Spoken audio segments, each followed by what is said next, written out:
Okay, this is problem 4 from chapter 6, CFIN7. This is a convertible bond problem. So a convertible bond can be converted into a certain number of shares of stock at any point by the holder of that bond. So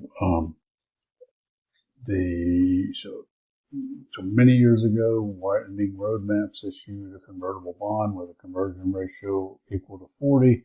The bond's face value is 1,000. For how many shares can a bondholder convert each bond? That's would be 40. The conversion ratio is the number of shares that you receive. So the answer A is 40. So, and then the second part is that what stock should a stock price should bondholders convert?